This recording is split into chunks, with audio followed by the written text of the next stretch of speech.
de lo que viene en materia de política económica para Argentina. Y de hecho, por suerte, en esta era moderna donde está el archivo instantáneo, aparecen los archivos.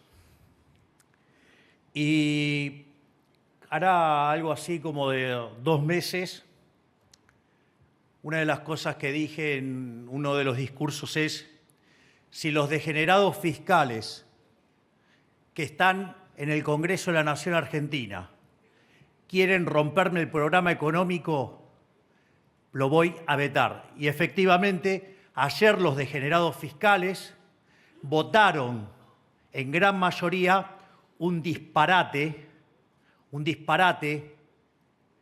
que implica 62% del PBI de toma de deuda, que tomaron una medida que le cuesta a los argentinos 370.000 millones de dólares, arruinándole la vida a nuestros hijos, a nuestros nietos y a nuestras generaciones futuras. Por lo tanto, frente a semejante acto de irresponsabilidad, populismo y demagogia, no me queda otra que cambiar el discurso y venir y contarles. Pero afortunadamente el archivo está de mi lado.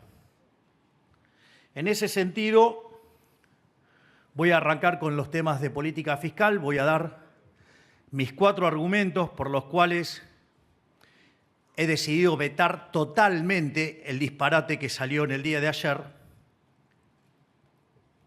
Después voy a hablar de la regla del déficit cero, voy a hablar de la emisión cero y voy a hablar sobre crecimiento económico.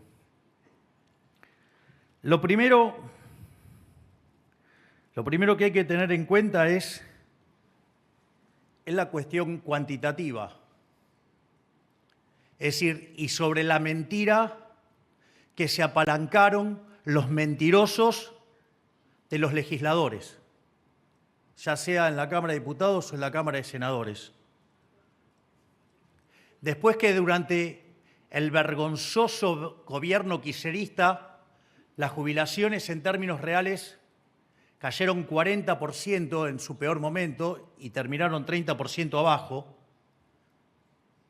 desde que nosotros llegamos al poder, las jubilaciones en términos reales, a pesar de toda la recomposición macroeconómica que estamos haciendo, están 5% arriba. Es decir, las jubilaciones le ganaron a la inflación. Pero no solo eso. La contrapartida de cuando hablan de la apreciación cambiaria, eso significa que también en dólares crecieron un montón.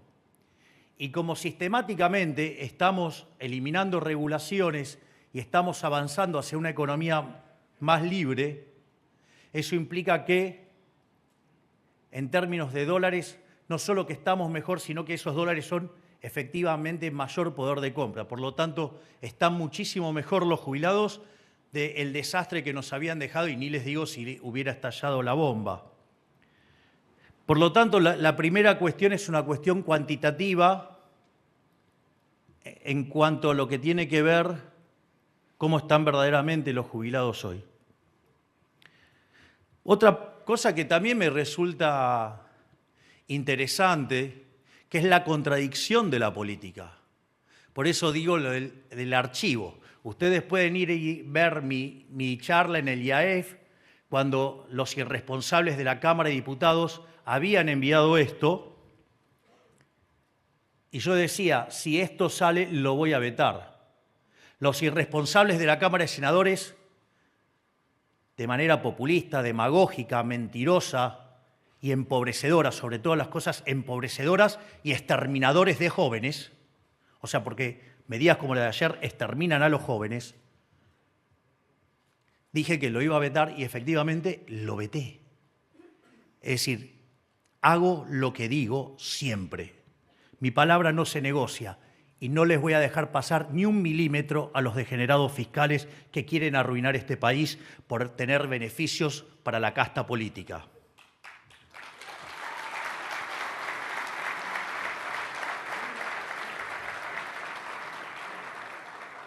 Y así, mientras que yo sí puedo resistir el archivo, los kirchneristas no pueden, por ejemplo.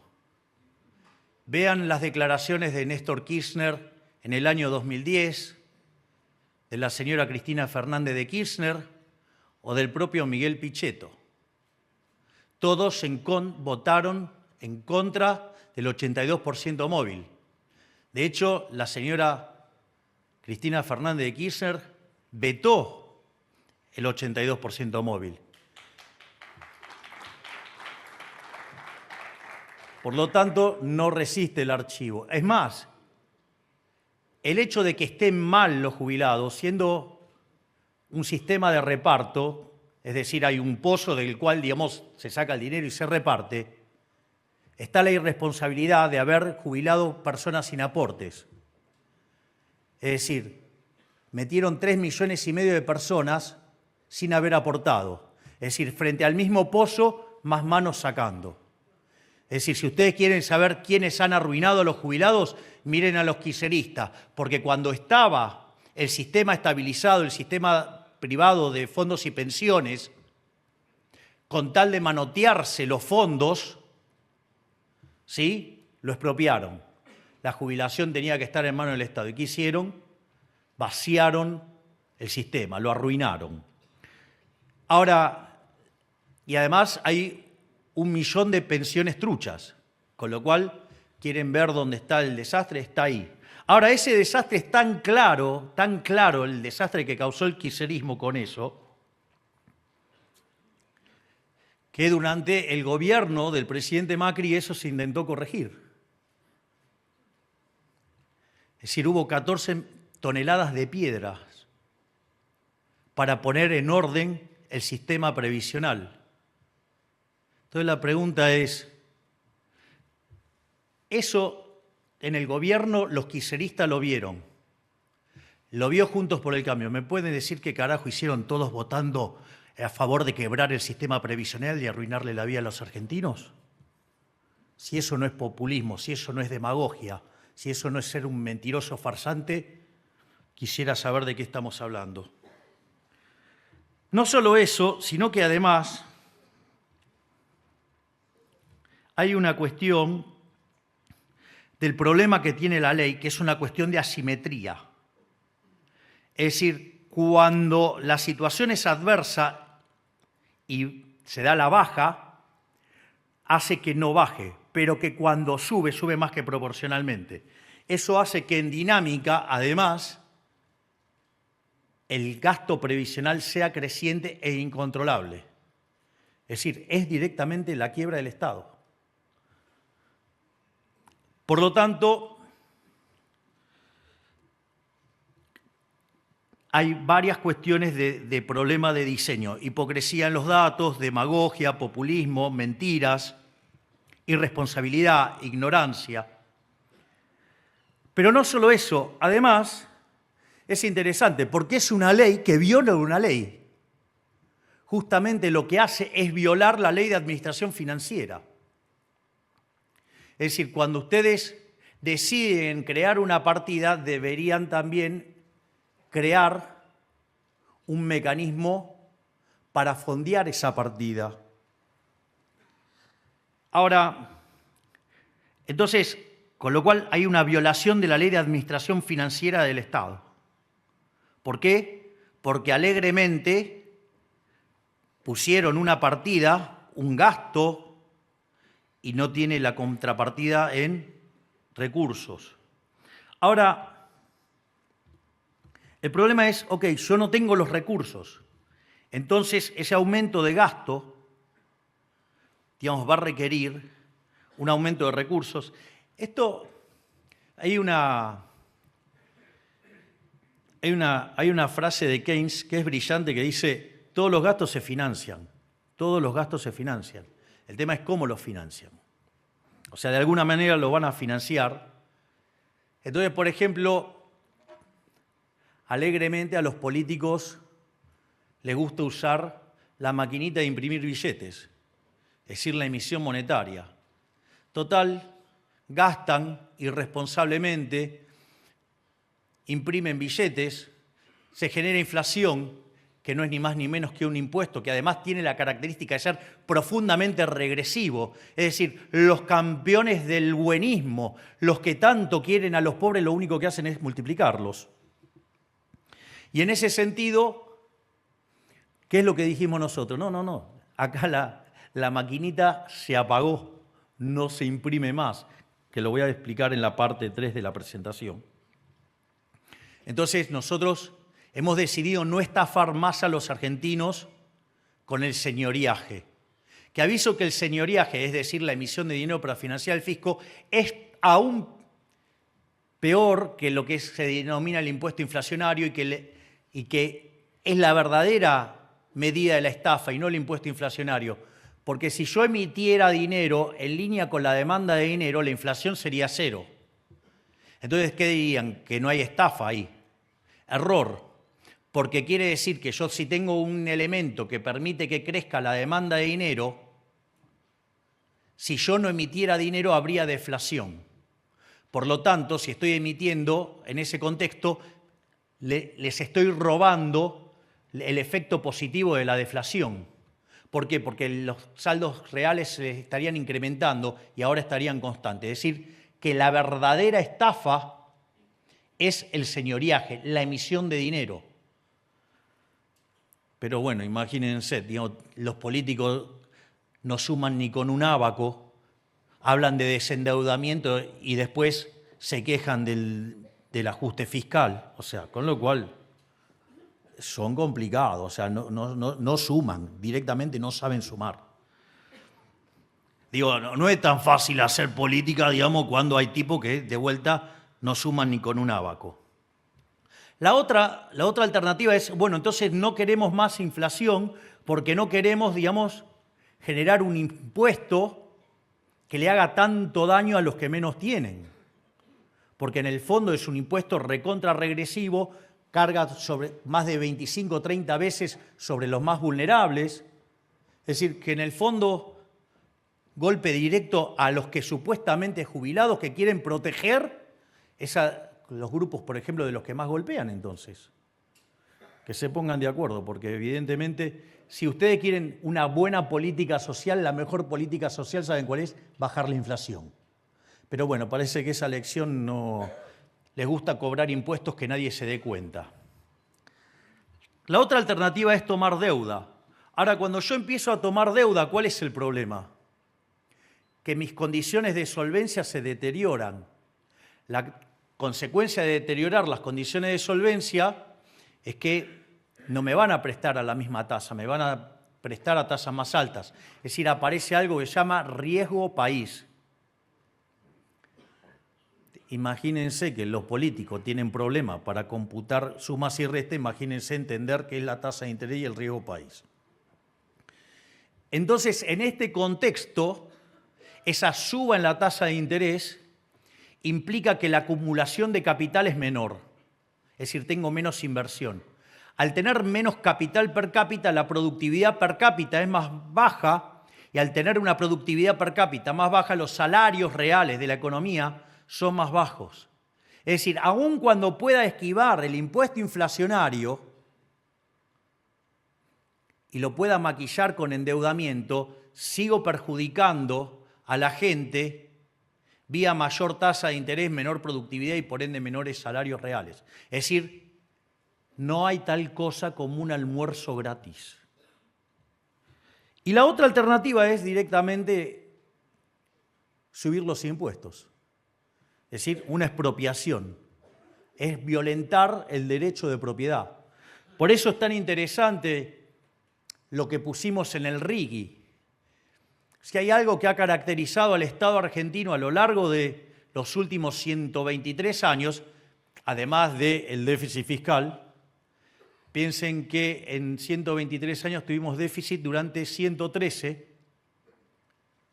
No solo eso, sino que en los 10 que no tuvimos déficit, en realidad estábamos en default, con lo cual es falso que no había déficit. Por lo tanto, somos el primer gobierno desde el inicio del siglo XX hasta hoy que tiene superávit fiscal en serio, porque no solo, digamos, estamos teniendo resultados primarios, sino que además estamos pagando los intereses. Miren lo que son las cosas, y arrancamos con un déficit de 5 puntos del PBI. se supone que no tenemos gestión y esto ya lo arreglamos en el primer mes. Es decir, hemos tenido la mejor performance fiscal de la historia argentina. Gracias.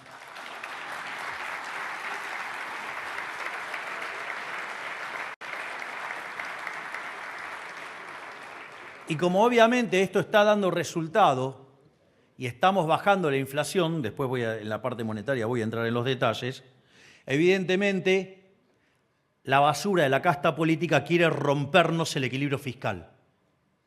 ¿Saben por qué? Porque si sale bien, se les terminó el curro. Entonces, es importante que sepamos cuánto cuesta esto. En general, lo que van a ver es que los políticos son muy mentirosos y además tienen sesgo de confirmación y contratan y piden que haga los números economistas también mentirosos. Entonces, digo, le va a aparecer algún mentiroso que quiere justificar esta aberración diciendo que el costo de la medida es 0,4 del PBI. Bueno, primero que eso es mentira porque es 1,2 el costo de lo que se sancionó ayer.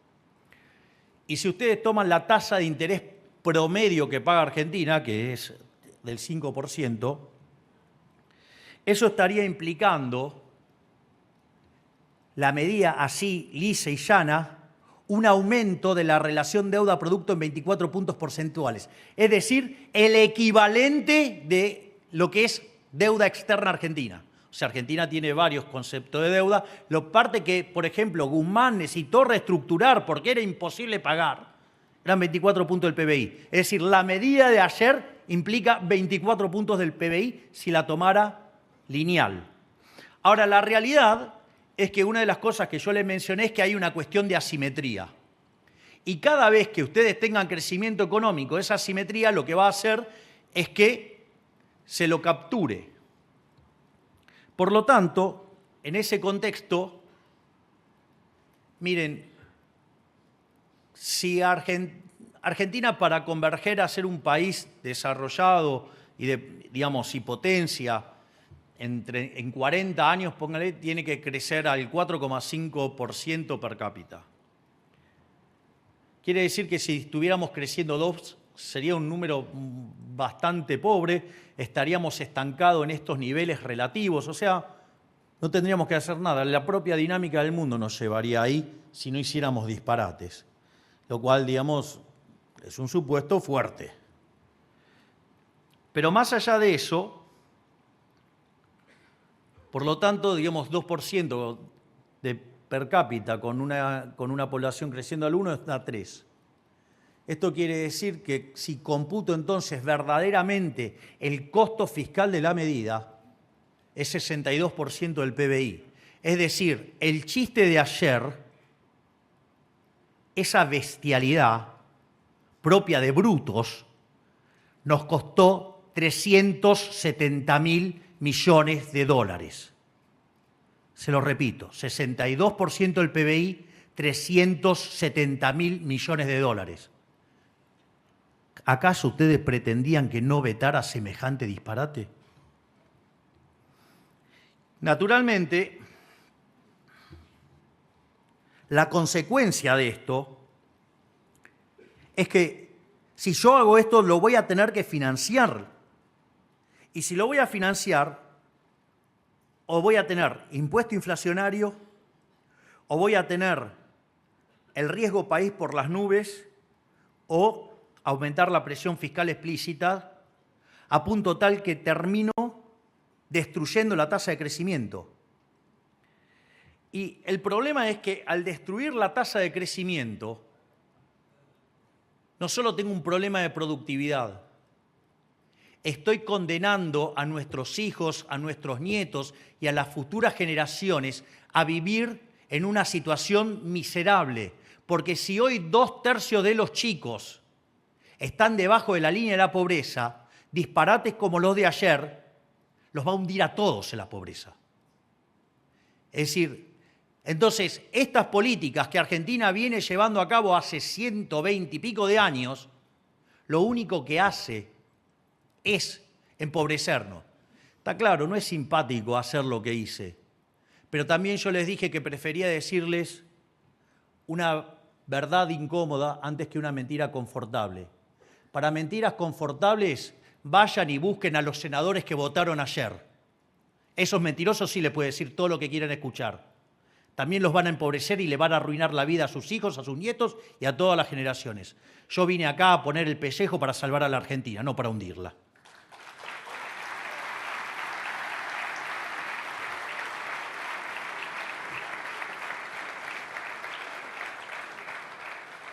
Dicho esto, ahora vamos a pasar a lo que es estrictamente la política fiscal. Nosotros hemos anunciado una política de déficit cero. No es caprichoso el déficit cero. Primero ya vimos que los déficits siempre hay que financiarlos, por lo tanto, de alguna manera u otra se va a pagar. Y dado eso, nosotros decimos déficit cero, pero de verdad, no en superávit primario cero, porque eso es mentira. Porque los intereses hacen que tengamos... Les aviso que el resultado primario cero no alcanza si ustedes tienen deuda. Solamente alcanza si no tienen deuda. Si tienen deuda y tienen que pagar intereses, no alcanza. En ese contexto, ustedes lo que tienen es que déficit cero implica que el déficit financiero es cero. Si el déficit financiero es cero, la variación de deuda es cero.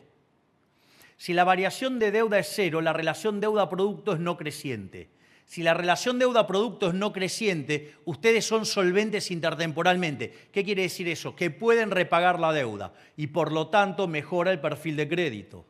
No por nada, desde que asumimos, el riesgo país estaba cerca de los 3.000 puntos básicos y había perforado los 1.200 en un momento. Pero bueno, después empezaron los degenerados fiscales a hacer estas cosas y obviamente la pagamos con un riesgo país más alto, pero nosotros vamos a seguir resistiendo. Es decir, yo no voy a entregar el resultado fiscal, no lo voy a entregar, aunque los degenerados fiscales sigan insistiéndolo.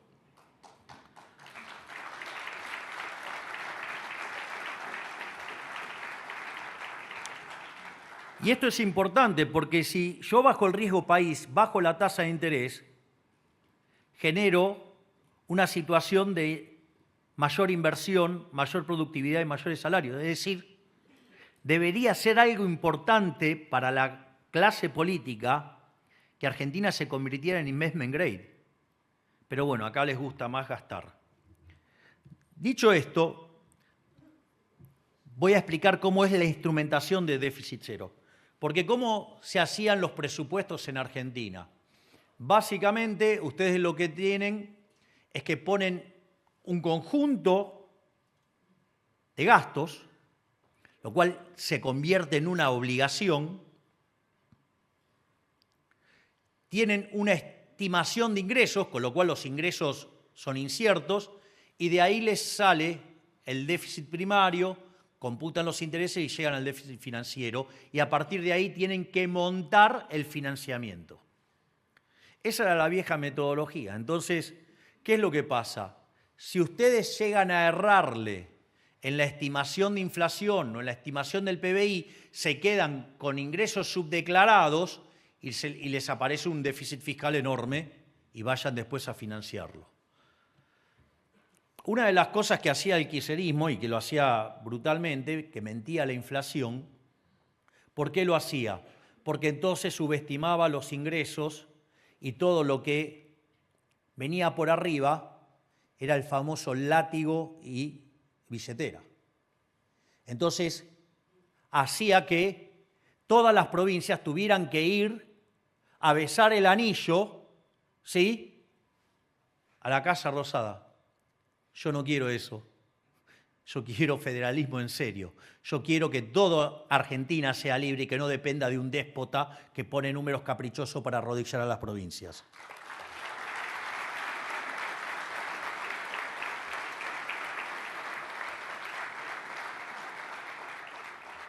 En este sentido, el superávit primario va a tener que ser igual a la deuda, a los intereses de la deuda. Los intereses de la deuda vienen dados por la tasa de interés que se paga por esa deuda, lo cual es un dato, y por la deuda que teníamos acumulada.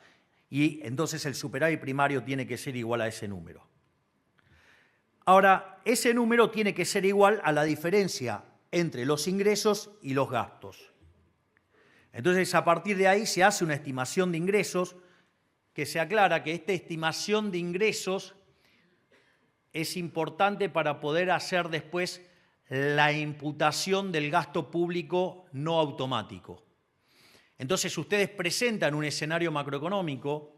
Lo que pasa es que si ustedes se fijan y miran los pronósticos de los econochantas a fines del año pasado o inicio de este, digamos, tenían hipótesis de inflación del orden del 350, 400% para el año que viene. Fueron corrigiendo y hoy el consenso de mercado es 40. Parece que algo de gestión y algo bien en materia monetaria estamos haciendo. Entonces no me puedo quedar con una hipótesis de ingresos, digamos, frente a semejante proceso de desinflación. Entonces necesito armar un presupuesto que tenga partidas que se acomoden a eso. En este sentido, dado ese escenario base, puedo determinar el gasto para que sea consistente con el pago de intereses y el resto del gasto. Y ahí ustedes van a tener partidas de gasto que tienen ajustes automáticos, por ejemplo, las jubilaciones, que quedan enganchados al escenario macroeconómico y se mueven acorde al escenario macroeconómico, lo cual tiene sentido.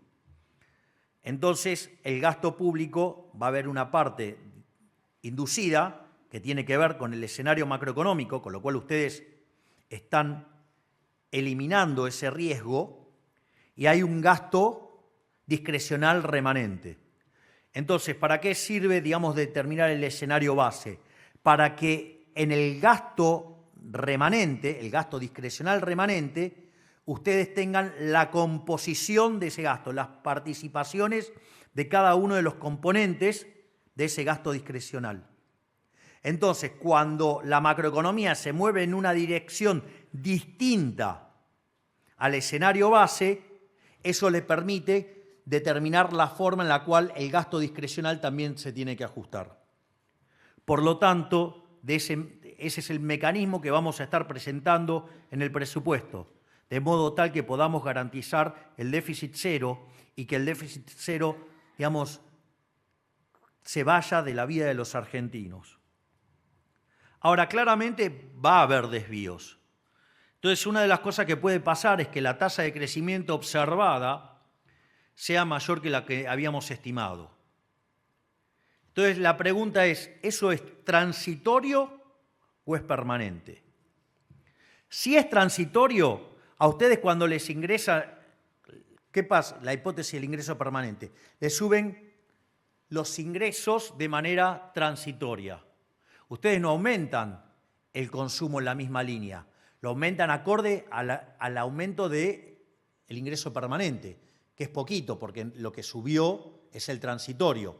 Entonces, en el corto plazo se genera una diferencia y que ustedes, ¿qué hacen con eso? Ahorran, hacen caja.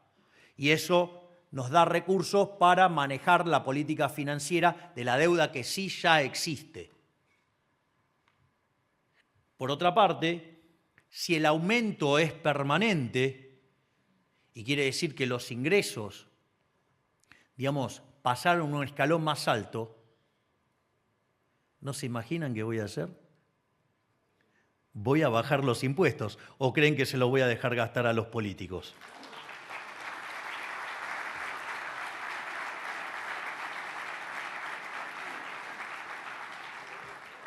Por otra parte, si la tasa de crecimiento es menor,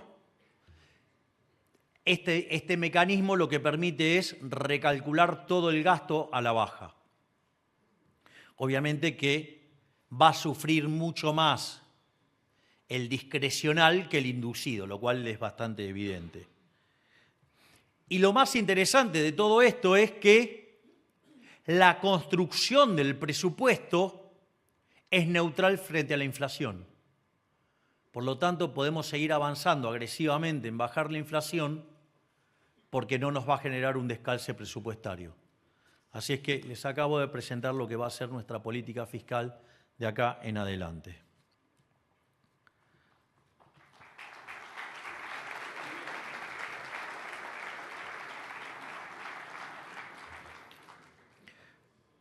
Por otra parte, ahora lo que voy a hacer es explicar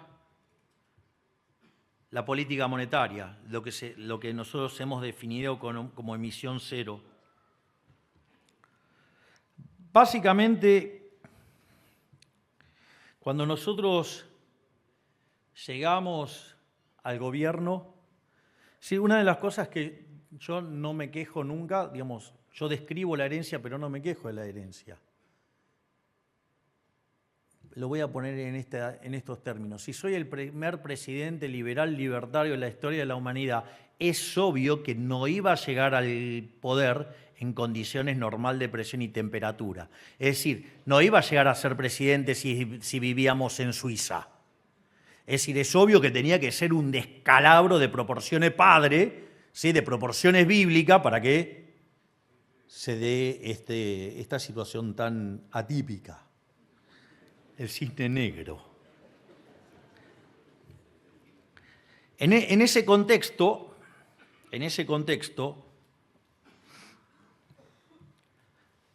nosotros llegamos y la inflación diaria estaba cerca del 1,2%, que en términos anualizados implicaba 7.500% de inflación. Y esto que parecía un escándalo y una exageración, cuando ustedes toman la inflación mayorista, que es la que se anticipa a la inflación del IPC, la del consumidor, fue 54%. 54% anualizado da 17.000. Imagínense que, digamos, o sea, nuestros políticos no pueden computar sumas y restas, imagínense una función geométrica, o sea, una exponencial. Exponencial ni siquiera lo intento. Digo, porque yo creo que ven E elevado a algo y digo, van a colapsar. Entonces, digo, prefiero usar la versión discreta que, digamos, o sea, imagino que con la calculadora al lado pueden multiplicar, por lo menos. Dicho esto, nosotros sabíamos que estábamos al borde de una hiperinflación. Y si hay algo que me ha caracterizado a lo largo de los años es haber machacado hasta el cansancio la frase de Friedman que la inflación es siempre y en todo lugar un fenómeno monetario, que se genera por un exceso de oferta de dinero, ya sea porque subió la oferta o porque cayó la demanda o pasaron las dos cosas a la vez. Eso lleva a una pérdida del poder adquisitivo del dinero y todos los precios expresados en unidades monetarias suben. Entonces, si estábamos frente a un escenario de hiperinflación, lo que había que hacer era cortar los grifos de emisión. De hecho, el primer problema que enfrentábamos era el tamaño del déficit fiscal. Enfrentábamos un déficit fiscal de 15 puntos del PBI, 5 en el Tesoro y 10 de cuasi fiscal en el Banco Central, con el agravante de que eso se convertía en emisión monetaria endógena. Es decir, había mecanismos por los cuales la oferta monetaria ya se expandía sola, aún cuando, digamos, nuestro gran presidente del Banco Central, Santiago Bausili, la tenía en la mira. Entonces, pero ¿qué pasa? No se podía resolver ese problema hasta que no pudiéramos construir una curva de pesos. Por eso, sistemáticamente, pondero el trabajo de Pablo Quirno, digamos, que fue el que recreó la curva de pesos. Y la otra cosa era atacar el déficit fiscal. Y eso se hizo. Yo recuerdo que cuando nosotros hacíamos campaña íbamos con una motosierra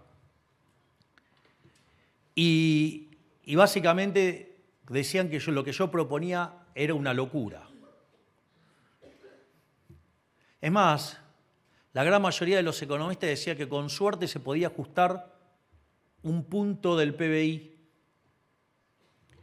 Y nosotros llegamos, el programa con el fondo estaba caído. El fondo lo único que nos pedía era ver si podíamos aproximarnos a la meta que había dejado el gobierno anterior, que eran bien laxas. Y nosotros propusimos que íbamos a ir a déficit cero en el primer año. Y con lo cual pusimos una meta más exigente que la que había puesto el fondo.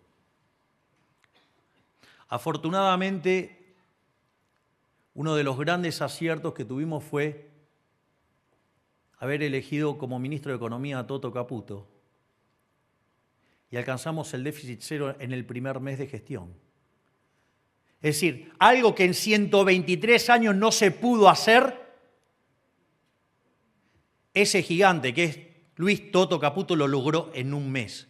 Vaya si no tiene mérito para ser mejor ministro de Economía de la historia.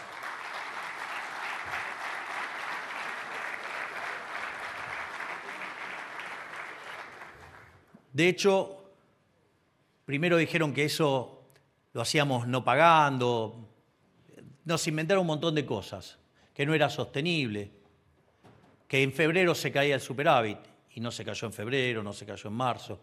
Terminamos la primera parte del año, tuvimos superávit hasta en junio, con la estacionalidad que tiene las cuentas públicas. Y en los 7 primeros meses, siendo que en julio caen los vencimientos, acumulamos un montón de superávit. Tenemos en la cuenta del Banco Central 17 billones de pesos y de acá a fin de año vamos a estar quitando vía superávit entre 6 y 9 billones de pesos más. Miren si no ha funcionado verdaderamente la motosierra. Pero no alcanzaba con eso. Es decir, teníamos el problema del cuasi fiscal, que era un problema del doble del tamaño del que teníamos en el Tesoro. De hecho, llegamos y teníamos 4 bases monetarias en títulos a un día, o sea, teníamos plantada la hiper. Ustedes piensan lo que es multiplicar por 5 la cantidad de dinero en un día. Dicho esto, básicamente nosotros ¿qué hacemos? Hacemos un sinceramiento del mercado de cambios, buscamos que el tipo de cambio más el impuesto país se parezca al paralelo, sin un sinceramiento, y ese salto en el tipo de cambio hizo que la tasa de interés de arbitraje entre pesos y dólares, si bien era positiva en dólares, pero en términos de pesos reales era negativa. Yo recuerdo muchos economistas diciendo, no, hay que subir la tasa de interés, tiene que ser tasa de interés real positiva. Si hubiéramos hecho esa estupidez, y vayan y miren los informes de diciembre, de enero, y los van a encontrar toditos ahí, Hoy tendríamos cerca de entre 8 y 10 bases monetarias en pasivos remunerados. La inflación no hubiera bajado. Estaríamos discutiendo la hiperinflación, estaríamos discutiendo las expropiaciones, estaríamos discutiendo cualquier cosa menos de la baja de la inflación.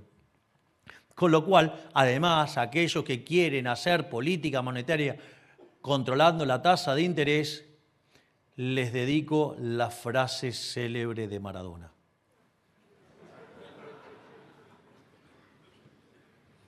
Paliza teórica es poco. Dicho esto, nadie hablaba de eliminar, los pasivos remunerados de las LELIQs. Nadie hablaba, el único que hablaba de eso. ¿Saben qué? Me sentía más solo que Adán en el Día de la Madre. Eso sí, se ocupaban todo con, ¿cómo era? Fideo, tuco, no tengo fideo, no tengo tuco. Me parece que tanta tintura le hizo mal. Al margen de eso, que nunca dijeron cómo iban a resolver ese problema, nosotros sí lo enfrentamos de frente. El hecho de que fuimos a arbitrar la tasa de interés en dólares y que dio tasa de interés real negativa en pesos, nos permitió que licuar básicamente la posición de pasivos remunerados sin que implicara un ataque especulativo contra la moneda, al tiempo que limpiábamos el problema de stocks que nos dejó el gobierno anterior, que todavía no terminamos, pero estamos trabajando en eso. Entonces, en ese contexto, parecía imposible que se pudiera terminar con el problema de los pasivos remunerados. Y todos lo iban a arreglar por arte de magia. No, arte de magia no. Si yo les hubiera dicho que lo iba a mantener constante, me hubieran aplaudido. Increíblemente, en 7 meses de gestión, eliminamos los pasivos remunerados y se terminó con el cuasi fiscal. Con lo cual, en 7 meses de gestión, metimos un ajuste fiscal de más de 15 puntos del PBI, haciendo el ajuste fiscal más grande de la historia de la humanidad. Miren si no hemos gestionado la política económica. Pero obviamente no alcanzaba. En connivencia entre el Fondo Monetario Internacional y la gestión anterior no cumplía con las metas. No cumplía con las metas monetarias, no cumplía con nada. Pero, sin embargo, seguían haciendo déficit fiscal. Para que tengan una idea, a lo largo del gobierno kirchnerista se financió con emisión monetaria déficit por 28 puntos del PBI. En el último año habían sido 13 puntos del PBI. Ustedes se dan cuenta, ¿no?, del tamaño del delirio. El plan Platita, para tratar de ganar una elección, el desastre que habían dejado plantado. Y en ese contexto, una de las cosas que le permitió el Fondo Monetario Internacional a los irresponsables del gobierno anterior fue utilizar los puts. ¿Cuál es la característica? Los bancos no querían financiar al gobierno. Preferían ir al Banco Central porque si había un problema de liquidez podían ejecutar y con eso hacerse de los pesos y preservar el problema de liquidez que es tan importante dentro de un banco, el manejo de la liquidez. Entonces, en ese contexto, ¿qué es lo que hizo el fondo? Le permitió generar los puts. Cuando ustedes lo registran en contabilidad regulatoria, no les aparece el tamaño del verdadero contingente, sino que le aparece solamente el instrumento.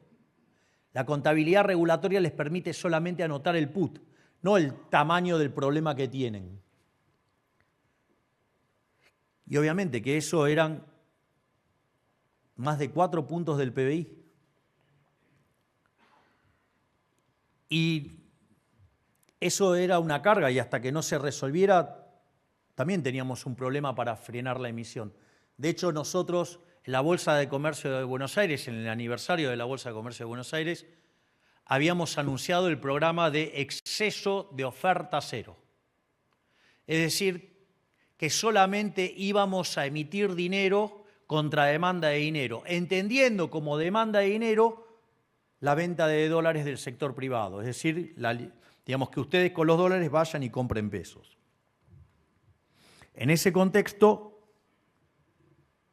nosotros teníamos eso fue un día viernes, el día lunes nosotros teníamos una reunión, el presidente del Banco Central y el ministro de Economía tenían una reunión con los bancos a las 10 de la mañana, y mientras que estaban los bancos sentados en esa mesa, el Banco Macro, digamos, banco que se hizo grande a la luz de hacer negocios con el kirchnerismo, ¿sí?, ser el banquero del kirchnerismo, ejecutó los puts. No sé, que ejecutó puts por el equivalente de 2.000 millones de dólares. Quiero saber cuántas veces ustedes han visto en la historia argentina una corrida por 2.000 millones de dólares y que la economía no estalle. Eso lo logró Caputo, Bausili y Kirchner. Por eso es que siempre los menciono y los destaco tanto, porque lograron torcerle el mercado en una corrida de 2.000 palos verdes. ¿Y saben por qué lo hicimos?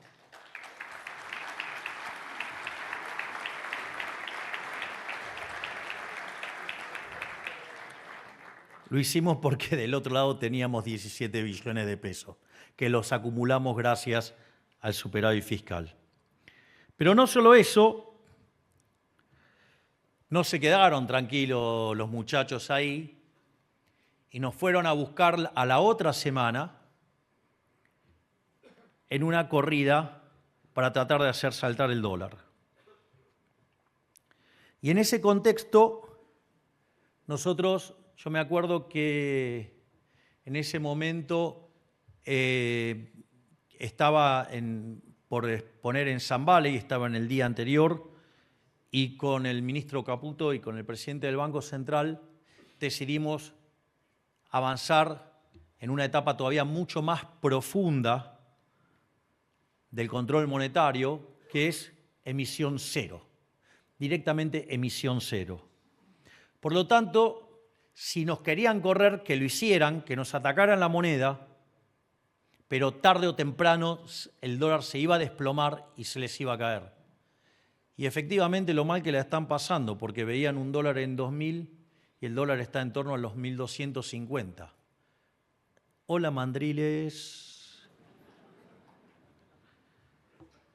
Dicho esto, una de las cosas bajo la cual, ¿cómo sería el equilibrio de cero intervención? Porque salieron a decir que nosotros estábamos interviniendo en el mercado de cambios. Es decir, los economistas, con tal de justificar sus errores, son capaces de decir cualquier cosa. Entonces, ¿cómo sería un mercado libre de intervención? Yo dejaría constante la cantidad de dinero, el tipo de cambio fluctuaría y la variación de reservas sería cero. Entonces, nosotros, ¿qué es lo que pasa? Como todavía tenemos el problema de stocks. Les paso un tema. ¿Alguien tiene idea de cuántas regulaciones metió el gobierno anterior en el mercado de cambios? Digo, porque hablan de la salida del cepo y nosotros estamos diciendo todo el tiempo, estamos más cerca, estamos más cerca, estamos más cerca, y dice, no hicieron nada. ¿Saben cuántas regulaciones se metieron en los últimos 2 años el kirchnerismo? A ver, escucho propuestas de números. 500 sería una aberración, ¿no? ¿Sí o no? ¿Quién fue? 500. Sería una aberración. A ver, más arriba. 2100. Más arriba, vamos. Sigan. 5000. 5000 sería un disparate, ¿no? 12.000 sería un disparate también, ¿no? Hay gente bien poniéndole onda. ¿Sabe? Estamos claros que si se fuera 20.000 sería un disparate total, ¿no? Bien, exacto. Me gusta que hablemos en latín. Un tremendo quilombo. Bueno, agárrense bien ahí fuerte de las sillas. 80.000. Sí, claro. Entonces, el Banco Central está sacando regulaciones al ritmo de 100 por día en promedio. Es decir, todo el tiempo estamos avanzando en la eliminación del cepo. De hecho, el mejor indicador de ello es que cuando nosotros asumimos se pagaban de las importaciones solamente el 15% y hoy se paga el 90%. Entonces vean que sí estamos avanzando. De hecho, se los voy anticipando, en estos días vamos a estar publicando una bitácora de las cosas que vamos haciendo. Digo, así cuando hacen el cómputo de cuánto gestionamos o no, digamos, hacen mejor las cuentas. Entonces, ahora, como nosotros tenemos cepo, ¿cuál es el problema? Que los dólares que comprábamos en el MULC no es demanda de dinero. Es decir, demanda de dinero es cuando yo tomo los dólares y compro pesos para hacer transacciones. Pero como yo tengo control de capitales y los exportadores están obligados a liquidar, Eso no es compra de pesos, eso es venta de dólares. Por lo tanto, estábamos emitiendo dinero y no era demanda de dinero. Y eso hacía que la tasa de inflación bajara más lenta de lo que nos hubiera gustado que baje. Entonces, ¿qué es lo que dijimos? Vamos a devolver esos dólares.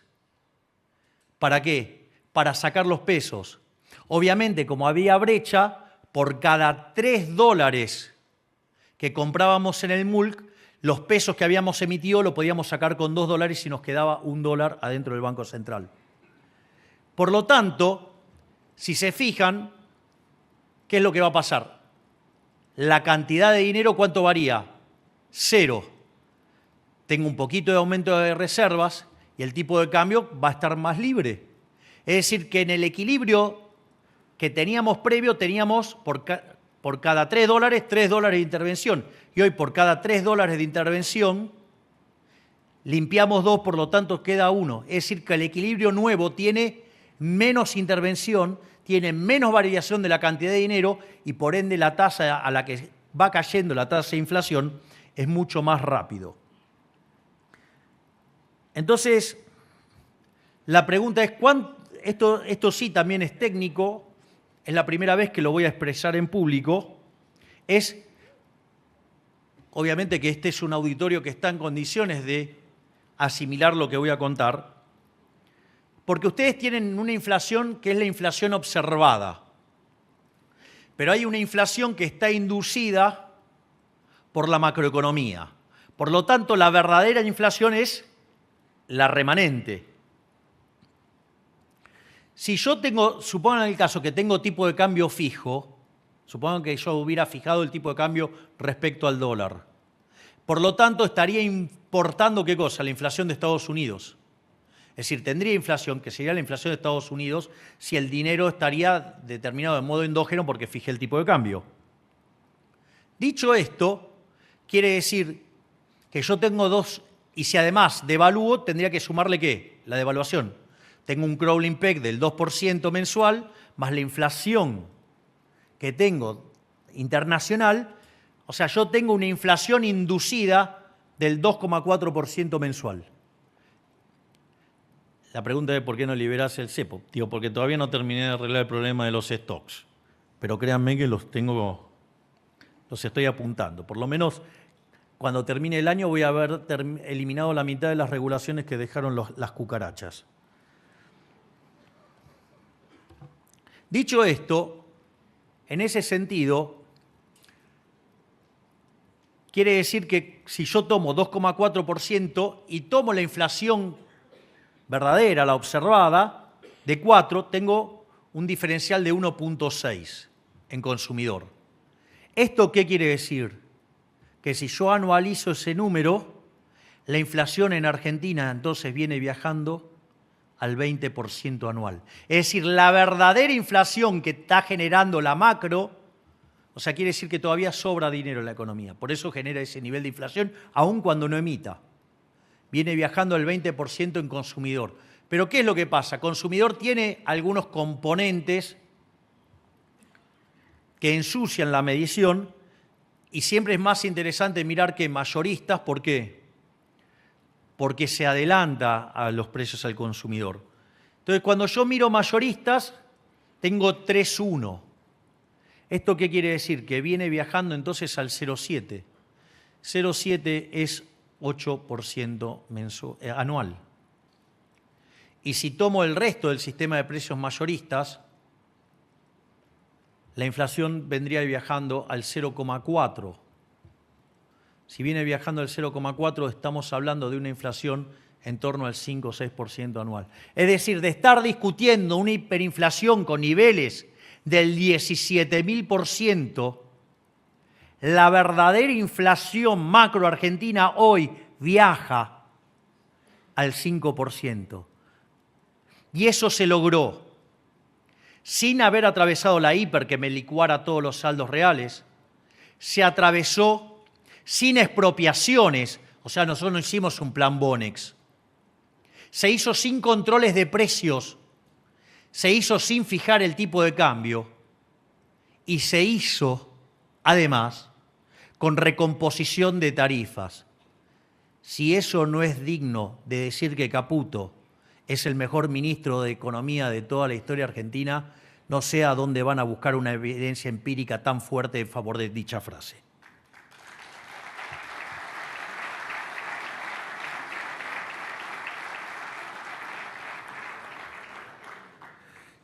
Por lo tanto, les diría que en este nuevo empleo que tengo, digamos, que me han contratado por 4 años, digamos, salvo que a algún golpista se le ocurra algo distinto, o digamos, o que la casta del Poder Legislativo nos niegue fondos, digamos, para hacer tareas de inteligencia, porque vieron que hay un dicho que dice que el ladrón cree que todos son de su misma condición, y un país que recibió 2 atentados y siendo amenazado por uno de los países que cometió esos atentados, digamos, o sea,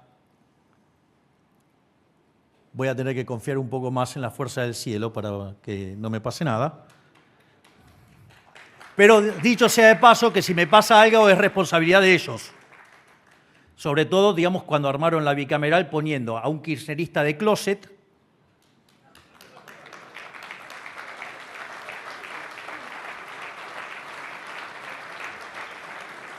y otros dos kirchneristas, digamos, que son corresponsables del pacto con Irán, o sea, quien le puso la bomba en Argentina.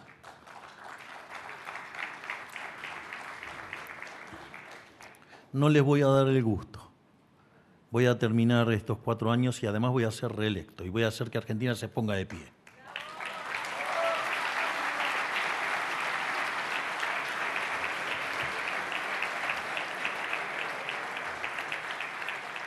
Pero como yo esto lo miro como un trabajo, no estoy pensando en eternizarme.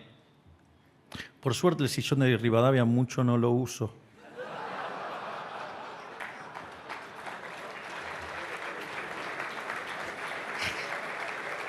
No se me pegan costumbres raras. Pero debo confesar que soy paleolibertario y además muy afortunado. Pero al margen de eso, para los que no saben, paleolibertarios son los libertarios conservadores, o sea que somos monógamos y esas cosas. Aclaro porque pongo los subtítulos porque, digamos, o sea, está bueno para, digamos, el barrio entiende, pero no todos están obligados. Dicho esto,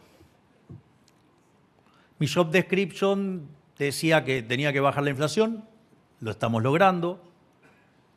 Mi job description decía que tenemos que pulverizar la inseguridad y creo que la provincia de Santa Fe es testigo de la enorme tarea de la ministra Bullrich exterminando la inseguridad.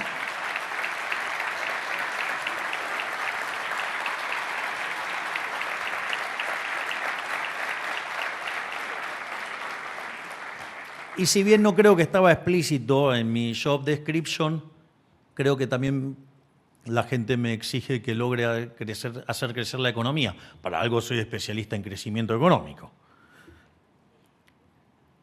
Interesante que la política todavía eso no me lo borró. Y lo liberal libertario tampoco. Dicho esto, entonces la pregunta es cómo vamos a crecer. Digo, está claro que la inflación tarde o temprano la vamos a derrotar, está claro que vamos a derrotar a la inseguridad, pero la pregunta es si vamos a crecer. Y dicho esto, depende cómo definan crecimiento.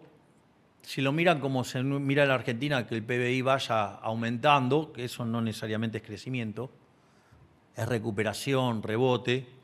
Hay elementos que hacen a un rebote, o sea, subas del PBI vinculadas a un rebote y subas del PBI a cuestiones estructurales. Los factores que hacen al rebote es, hay una fuerte recuperación de los salarios reales. Cuando ustedes miran los indicadores de salarios, ya hace más de 3 meses que los salarios le vienen gastando sistemáticamente a la inflación. Por lo tanto, hay una recomposición de los salarios. Es decir, el liberal desalmado, que no sé qué cosa, digamos, hace que la gente gane más. No solo eso, también las jubilaciones, con el cambio de fórmula que propusimos, implicó que empezó a recuperar contra la inflación, y como la inflación viene a la baja, por lo tanto, en términos reales las jubilaciones están subiendo. Eso hace que esté aumentando el poder de compra de la demanda, el poder de compra de los argentinos, y dado el nivel de utilización de la capacidad instalada, implica que podemos tener una expansión de demanda sin tener grandes efectos sobre los precios y con fuerte impacto en la actividad, con lo cual, digamos, ¿y qué es lo que estamos viendo? Que está rebotando el nivel de actividad. Hoy 8 de 10 indicadores importantes de alta frecuencia muestran que la economía está saliendo adelante. Cuando ustedes miran indicadores de actividad, pero que son viejos, está claro que están viendo un piso entre lo que es en torno al segundo trimestre del año. Y en ese contexto, eso da un rebote de actividad, empleo y salarios. Además, hay una cuestión del ciclo de stocks, es decir, frente a la crisis que se avecinaba durante la última parte del gobierno kirchnerista, ustedes acumulaban stocks para evitar la crisis, para protegerse de la crisis, para poder salir del dinero. Eso hizo que el nivel de actividad estuviera más alto de lo que debería haber estado, porque había mucha inversión en stocks. Aún así, en el cuarto trimestre del año pasado, la actividad cayó 2,5%. Lo aviso porque, digamos, nosotros, haciendo el ajuste fiscal más grande de la historia, cayó 2,6%. Digo, con lo cual, parece que hacer las cosas bien, aun cuando estamos arreglando los problemas que generaron 123 años de descalabro, parece que está funcionando mucho mejor de lo que creían.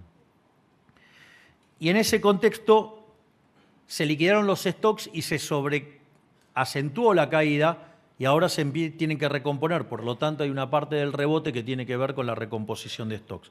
O sea, eso es lo que tiene que ver con lo coyuntural, con el rebote. Ahora, ¿y entonces de dónde va a salir el crecimiento? Mire, el crecimiento sale por inversión. Para invertir ustedes tienen que ahorrar. Y esto es una definición interesante que parece que los econochantas no entienden, que podemos crecer con cepo también. ¿Por qué? Porque en realidad el ajuste fiscal que hicimos le devolvió 15 puntos del PBI al sector privado en forma de ahorro. Por lo tanto, ese mayor ahorro es mayor inversión y por ende más crecimiento. Es decir, que el ajuste fiscal que hemos hecho, sacándole la pata opresora del cuello al sector privado, que es el gasto público, mientras que discutíamos la hiper en diciembre, hoy discutimos créditos hipotecarios a 30 años. En el fondo, de ahí es donde salen los fondos para financiar el crecimiento económico. Pero no solamente eso, sino que además, eliminando la inflación, eliminamos el problema de distorsión de precios relativos y eso también genera un efecto de recomposición. A su vez, el déficit cero implica trabajar de lleno contra el riesgo país, contra altas tasas de interés, por ende también eso implica mayor crecimiento económico. Y como si fuera poco, hicimos la reforma estructural más grande de la historia argentina. En ese contexto, la reforma estructural más grande que se había hecho en Argentina fue la que se hizo al inicio del gobierno de Carlos Menem, y fue la más grande de la historia argentina. Nosotros, con la ley Bases, la reforma es 5 veces más grande que la que hizo Menem. Y si sumamos el DNU, con beneficios muy claros, por ejemplo, lo que pasó en el mercado de alquileres, la reforma es 8 veces más grande que la que ocurrió en el gobierno de Menem, y eso lo hicimos en 6 meses, con 15% de la Cámara de Diputados y 10% de la Cámara de Senadores. ¿Y por qué es importante esta reforma? Porque esta reforma nos permite escalar 90 puestos en términos de libertad económica. Y aquellos países que son más libres son 12 veces más ricos que los reprimidos. Nos pone a la altura institucionalmente en la línea de países como Alemania, Italia, Francia. Es decir, en un sendero de fuerte crecimiento que podría hacer que, de vuelta, en 40 años alcancemos en dinámica esas potencias. Sin embargo, para mí eso no es suficiente. A mí no me alcanza estar en ese nivel. Yo quiero que Argentina sea el país más libre del mundo.